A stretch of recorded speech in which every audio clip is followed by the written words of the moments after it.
बिस्मिल्लाहिर्रहमानिर्रहीम। What is glaucoma? Glaucoma को पढ़ने से पहले हमें थोड़ा बेसिक पता होना चाहिए कि हमारे यहाँ सिलरी प्रोसेसेस होते हैं, ठीक है, on either side of the suspensory ligament. ये सिलरी प्रोसेसेस एक लिक्विड प्रोड्यूस करते हैं which is called as the aqueous humour at a rate of about 2 to 3 microlitres per minute. ये एक्वस ह्यूमर जो है, ठीक है, वो आपके प्यूपिल के through it enters into the interior chamber of the आई।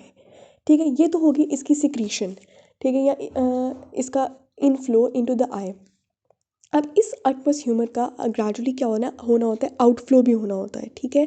इसका आउटफ्लो के लिए एक ड्रेनेज सिस्टम होता है आई के अंदर, ठीक है, यानी कि फ्लूइड जो होता है वो आपके कॉर्नियो आयरल या आइरिस और कॉर्निया के जंक्शन पर आता है, ठीक है, यानी कि ये इस कॉर्नर पर आता है, ठीक है, ये आइरिस और कॉर्निया के जंक्शन पर आने के बाद from here the fluid flows anterior to the lens and into the angle between the cornea and the iris, then through a meshwork of trabeculae and finally enters into the canal of Schlemm which empties into the extraocular veins। यानी कि आपके meshwork of trabeculae में जाता है, meshwork of trabeculae से आपके canal of Schlemm में जाता है, and from the canal of Schlemm it goes into the extraocular veins। अब ये extraocular veins वैसे तो veins हैं, इनके अंदर blood होना चाहिए, लेकिन blood से ज़्यादा इसके अंदर aqueous humor होता है, ठीक हो गया।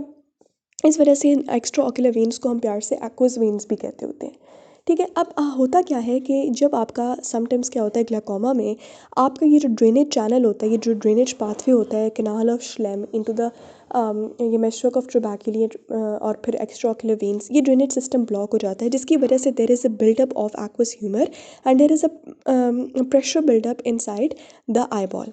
आपका इंट्रा ऑक्यूलर प्रेशर जो कि नॉर्मल क्या होता है आपका 10 to 20 average 15 millimetres of mercury होता है, वो उससे बहुत ज़्यादा हो जाता है, ठीक है, यानी कि आपका इंट्रा ऑक्यूलर प्रेशर बहुत ज़्यादा हो जाता है। जब इंट्रा ऑक्यूलर प्रेशर बहुत ज़्यादा होता है तो इसकी वजह से there is a damage to the optic nerve. यहाँ पे उन्होंने बताया कि extreme high pressures they can cause blindness within days or even hours.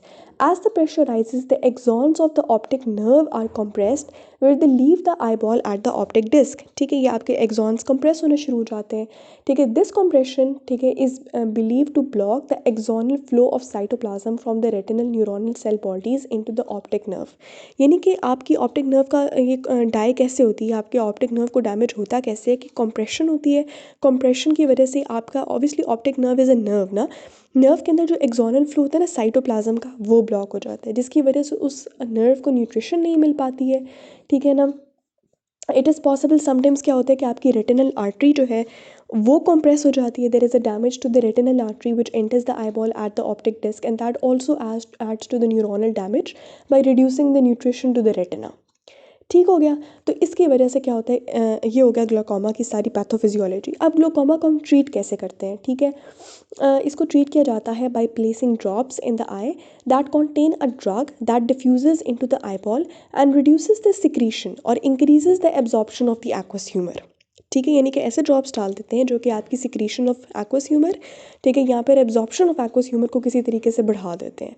लेकिन अगर ड्रग थेरेपी आपकी फेल हो जाए तो फिर अब आपको क्या करना है कि you have to use some operative techniques, ठीक है, ताकि आप ओपन करें spaces of the trabeculae and to make channels that allow fluid to flow directly from the fluid space of the eyeball into the subconjunctival space outside the eyeball so that pressure can actually be reduced।